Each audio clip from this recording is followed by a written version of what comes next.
Good day mga ka-chili rides. Karon i-share nako sa inyo ha ang amuang experience during our Mindanao Adventure Rally League 2. Pasensya na kayo kung dugay ko nakabuhat o follow-up video sa ang rides adto nga higayon. Kay tapulan jud ko maghimo og video. Pero na naman ni karon guys, please watch and enjoy yourself sa ang rides adto ka time. So naabot day mi sa Libak around 5 p.m. And ang isa sa worry na mo is kung safe ba agian ang Libak to Palimbang. Kay ang Libak to Palimbang manggod moagi ka ana sa mga twisties sa mga mountainous region diya sa Sultan Kudarat province. So upon querying dito sa marshal dito sa Libak, and shout out po di ay no sa mga buutan ng mga marshals nato diha sa municipality of Libak. Ride safe sa inyo always guys, and keep safe. Punta magkita patapuhon no sa mga umaabot ng mga endurance.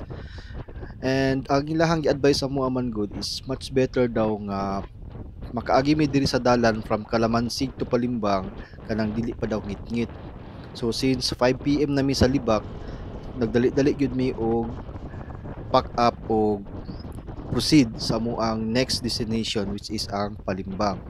Gikan sa Libak padulong og Kalamansig, okay pa ang dalan didto, pero pag gikan na kadiha sa may Kalamansig padulong sa Palimbang, muna ni ang dalan na imong magian.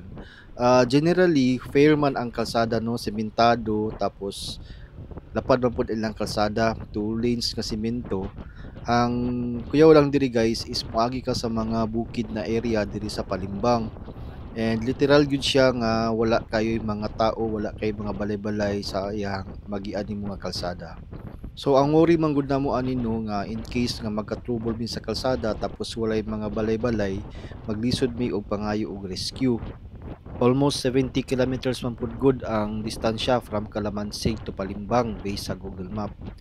And nindot pud ang amuang makita diri nga view sa amuang biyahe, kay naami sa ibabaw sa mga bukid tapos pababa mi, tapos kanang sa unahan namo nga kanang blue dili lang kay maklaro sa video, dagat na siya, makita na nato diha ang Muro Golf.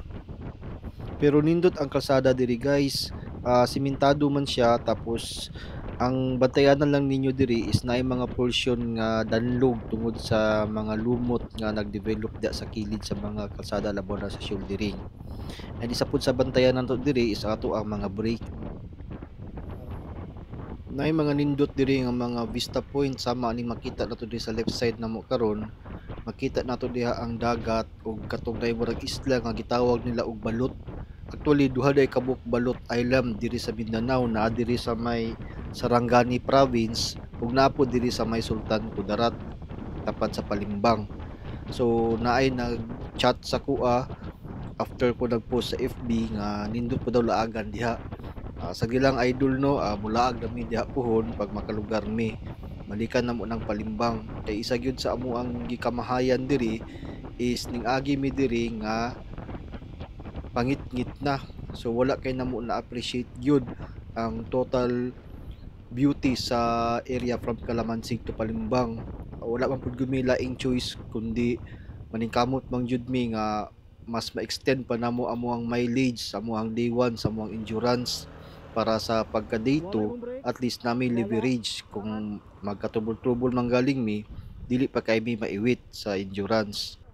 Pero puhon no, kung naalay saktong nga oras na pod na ay mga higayon nga makabalik mi diri, mubalik mi diri sa Palimbang. Nindot man pod jud ang mga dalan diri o mga views nga ato makita. And currently sa among biyahe karon, mit na around 6:30 or mag 7 o'clock na ni siya nga biyahe namo. Ang mapansin nato diri nga mas hayag pa ang langit, tungod ni siya kay ang kanimanggong Palimbang is nana ni siya sa western part sa Mindanao. So ang sun nga mag-set sa west, medyo makikita pa ang iyang mga rays ibabaw sa mga langit. And sama sa ako ang nasulti ginina kanida ang area diri halos wala joy balay-balay. Mapansin ninyo no nga ngit-ngit kayo ang palibot. Ngit-ngit kayo, halos walay mga tao, and pabahada pa yun kayo ang kalsada. And nagpasalamat lang pud mi nga biyahe gang niagi mi diri nga gabi Tungod kay kung adlawan pud day siguro ni hadlok day kayo ni nga kalsada kay perti ka steep ang iyahang angle sa iyahang pagpababa. So sa mga nag-ingon day no nga delikado biyahean diri pag gabii, so far no wala man diay nahitabo sa mua sa kaluyan sa Ginoo sa among biyahe atong pag-attend namo sa duha ka Mindanao Adventure Rally from League 1 to League 2. So na-explore na namo ang Western Mindanao, Northwest, and Southwest Mindanao. So currently, nami diri sa Palimbang and usag yun din sa mga area nga ginatan-tanaw ra nako sa una sa YouTube.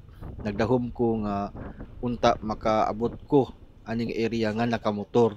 Kay mas nindot jud sa ko ang feeling, mas fulfilling kayo sa ko ang part ang makaadto sa mga lagyo nga lugar nga nakamotor. And pasalamat lang punta sa ato ang idol no si Sir SMB sa pag-organize aning mga Mindanao Adventure Rally kay tungod sa Mindanao Adventure Rally na explore namo ning half part sa Mindanao and na-realize namo nga safety gyud ay ang Mindanao agian. Currently gabi na gay mi karon no nagabiyahe pa mi diri sa Palimbang area. And hinay-hinay lang among dagan diri guys kay wala mi kabalo sa mga obstacles or mga obstructions nga naa sa kalsada no, and gina-assure gyud namo amo ang safety labaw na nga nami mga OBR ang kauban namo. So kaning mga endurance man gud labaw na diri sa Mindanao nahulog ni siya og usa ka eye opener sa amoa nga mga riders nga safe gyud suruyan ang mga area sa Mindanao. Dili lang kayo ta magpaapekto no sa mga madungog nato sa siguro sa social media nga na mga areas nga delikado. Bisag asa man gyud siguro nga lugar no naagi mga part nga naay delikado, ang atoa lang yun ani is sakto lang yun ta og prayer sa Ginoo nga tagaan ta og safe nga biyahe, safe ta nga kita nag-drive, at the same time safe pod ang mga atong malabyan na mga pedestrian o ubang mga motor. And based pod sa ako ang na-experience sa duha ka Mindanao Adventure Rally diri sa western part of Mindanao, north, northwest and southwest, mapansin nako nga grabe ang hospitality sa mga locals diri. Labo nagmakabalo silang mga dayo lang mi diri kung mangutana ka sila ha, tubag yun sila sa inyo ha og sakto nga mga information. Well, in fact, naay mga tao nga mong napangutan-an sa una nga mo-offer pa mga shelter para sa muang mga pagbiyahe. So kato lang guys no, this video is just to prove to you nga ang Mindanao, particularly diha sa Calabansig to Palimbang, safe siya biyahean. Nakangker na mo ang among pagbiyahe diha and gabi ipagyod ang amuang biyahe. So safe me nga nakaabot diri sa coastal area nila, silang coastal road.